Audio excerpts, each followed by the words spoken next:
بسم اللہ الرحمن الرحیم۔ السلام علیکم ورحمۃ اللہ وبرکاتہ۔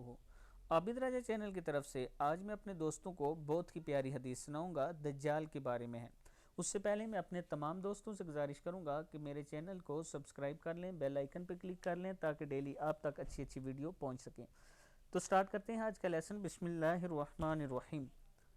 رسول اللہ صلی اللہ علیہ وسلم نے ارشاد فرمایا، ہر شہر میں دجال کا گزر ہوگا سوائے مکہ اور مدینہ کے۔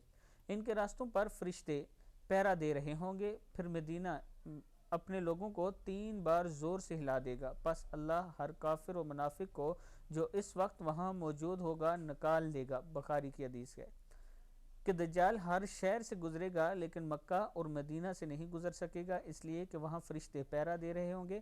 پھر مدینہ زور سے ہلائے گا اور وہاں پر جو منافق اور کافر ہوں گے انہیں وہ باہر نکال دے گا۔ بخاری شریف کی حدیث ہے۔ اللہ تعالی ہم سب کو دجال کے فتنے سے بچائے اور اللہ تعالی ہم سب کو نبی اکرم صلی اللہ علیہ وسلم کی سنتوں پر عمل کرنے کی توفیق عطا فرمائے۔ السلام علیکم ورحمۃ اللہ وبرکاتہ۔